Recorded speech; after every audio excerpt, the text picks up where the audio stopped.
Assalamualaikum warahmatullahi wabarakatuh. Perkenalkan, nama saya Nabil Nursyam dari kelas B dengan NPM 242170111152. Di sini kita akan mempelajari lebih dalam mengenai Provinsi Sumatera Selatan dalam 10 konsep esensial geografi dan objek geografi. Nah, perlu kalian ketahui Sumatera Selatan ini merupakan salah satu daerah yang berada di Pulau Sumatera yang kaya akan sumber daya alam, budaya, keanekaragaman, dan bentang alamnya. Sebelum ke pembahasan inti, tentunya kita harus tahu apa sih objek material dan formal geografi ini, serta apa 10 konsep esensial geografi tersebut. Nah, jadi objek material geografi ini merupakan salah satu diksi kata yang mempelajari apa saja yang dikaji dalam geografi. Nah, objek yang dikajinya itu merupakan fenomena geosfer.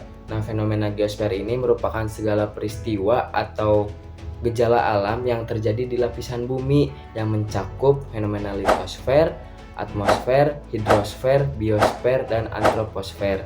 Nah, sedangkan konsep geografi merupakan gagasan atau dasar atau ide pokok untuk menganalisis fenomena geosfer dan membantu ahli geografi serta orang yang membahas geografi dalam mengaitkan antara manusia dan lingkungan secara ilmiah. Nah, 10 konsep esensial geografi itu mencakup yang pertama lokasi, yang kedua ada jarak, yang ketiga ada keterjangkauan, yang keempat ada morfologi, yang kelima ada aglomerasi, yang keenam ada nilai kegunaan, yang ketujuh ada interaksi dan interdependensi, yang kedelapan ada diferensiasi area, yang kesembilan ada keterkaitan ruang, dan yang terakhir itu yang ke-10 ada skala. Nah, kita masuk ke pembahasan yang pertama mengenai menjelaskan Sumatera Selatan secara fisik menurut objek material geografi. Nah, Provinsi Sumatera Selatan ini merupakan salah satu provinsi yang tertua yang ada di Pulau Sumatera. Nah, kenapa bisa disebut pulau tertua yang ada di Sumatera? Dikarenakan wilayah ini memiliki sejarah yang panjang yang bermula dari Kerajaan Sriwijaya, yang mana Kerajaan Sriwijaya ini merupakan sebuah kerajaan maritim yang besar yang berpusat di Palembang pada abad ke-7 hingga abad ke-13 Masehi. Setelah masa Kerajaan Sriwijaya ini berakhir, kerajaan ini sempat berada di bawah kekuasaan Kerajaan Palembang Darussalam, sebelum pada akhirnya bergabung ke dalam wilayah Indonesia modern.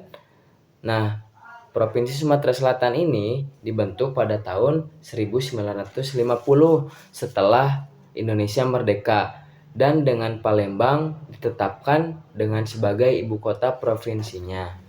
Nah, ibu kota Provinsi Sumatera Selatan ini adalah Palembang, yang dikenal sebagai kota empek-empek karena makanan khasnya yang terkenal di seluruh penjuru Indonesia, dan juga disebut sebagai Bumi Sriwijaya karena sebagai bentuk penghormatan kepada Kerajaan Sriwijaya yang telah berpusat di kota Palembang ini.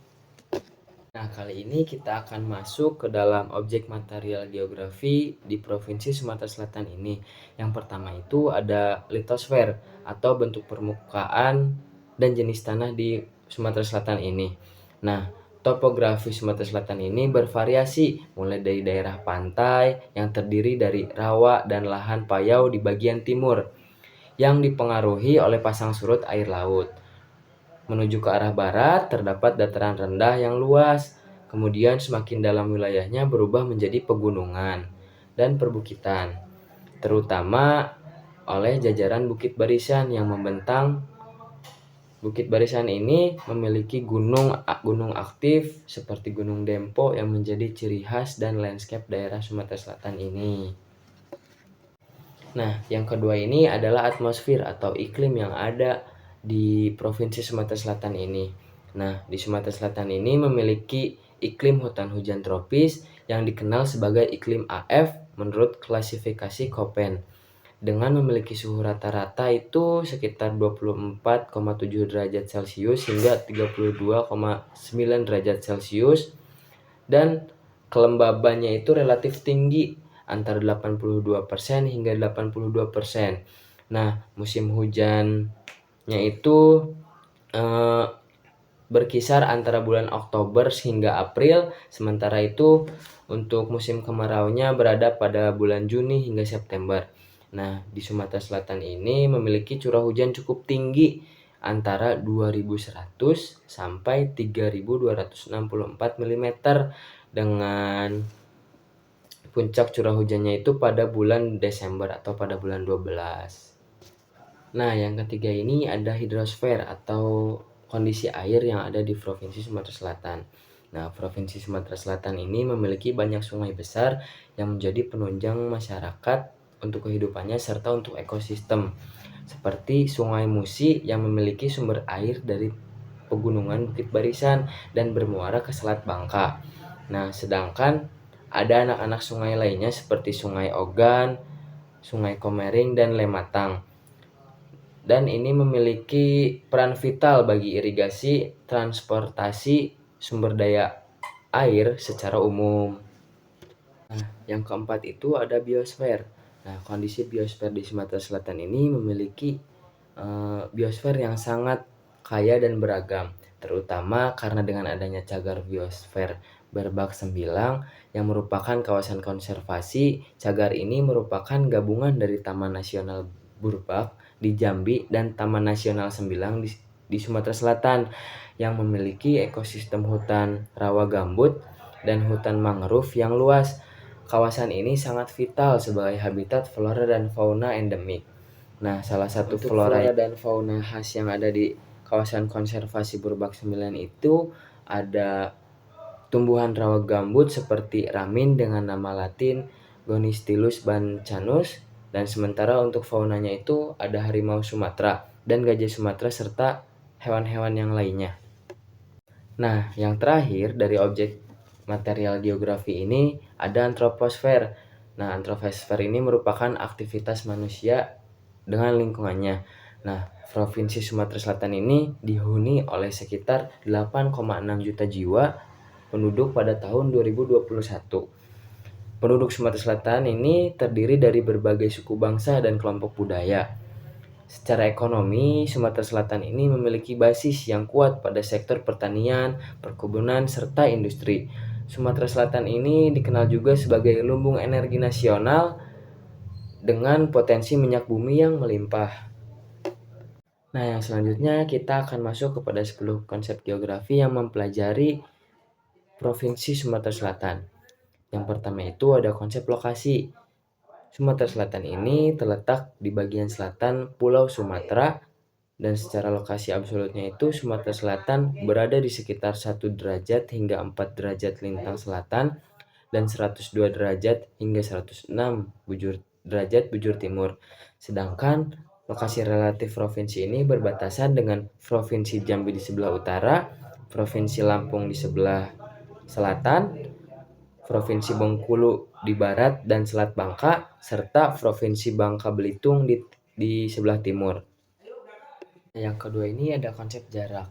Jarak seperti Palembang sebagai pusat kota dengan daerah pegunungan seperti Pagar Alam mencapai ratusan kilometer yang ditempuh dengan jalur yang berliku. Hal ini mempengaruhi pada distribusi barang dan mobilitas sosial. Nah, yang ketiga itu ada konsep keterjangkauan. Jadi tidak semua wilayah di Provinsi Sumatera Selatan ini memiliki akses yang jauh untuk mobilitas sosial dan distribusi barang. Sebaliknya, dataran rendah di sekitar Palembang lebih mudah dijangkau dan diakses untuk mempengaruhi tingkat pengembangan wilayah.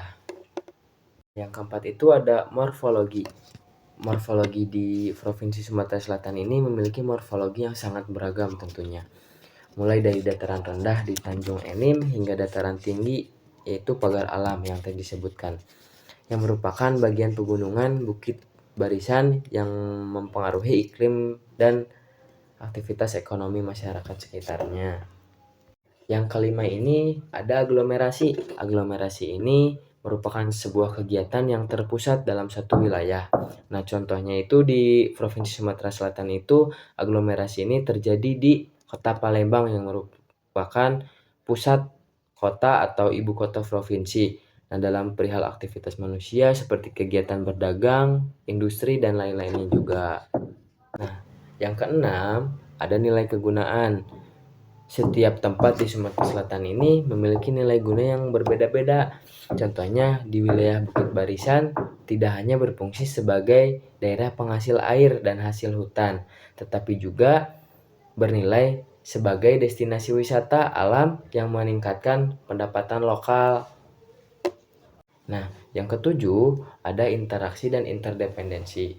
Nah, masyarakat di wilayah Sumatera Selatan ini tidak bisa hidup sendiri. Mereka membutuhkan petani untuk memasok sayuran dan hasil bumi. Sedangkan di kota seperti di Palembang ini menjadi pusat pengolahannya dan untuk berniaga atau berdagang, yang menggambarkan ketergantungan ekonomi antar wilayah tersebut, antara desa dan kota ini. Yang kedelapan, selanjutnya itu ada diferensiasi area.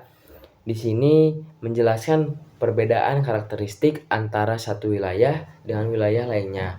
Contohnya itu seperti rumah adat Sumatera Selatan itu berbentuk limas, sedangkan rumah adat di Jawa itu tidak ada panggung atau joglo. Itu merupakan diferensiasi area atau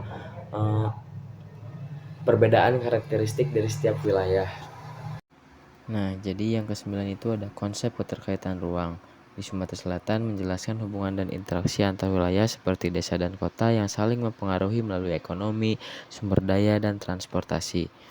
Nah, yang 10 itu yang terakhir adalah konsep skala. Kondisi geografi Sumatera Selatan dapat dilihat dari berbagai tingkatan skala. Yang pertama itu adalah skala lokal, masalah pencemaran Danau Limboto yang berdampak langsung pada masyarakat sekitar danau. Kedua, skala regional, perdagangan jagung antar kabupaten yang mempengaruhi ekonomi provinsi secara keseluruhan. Sedangkan secara global adalah merupakan kerusakan hutan di Sumatera Selatan yang berkontribusi terhadap isu perubahan iklim dunia.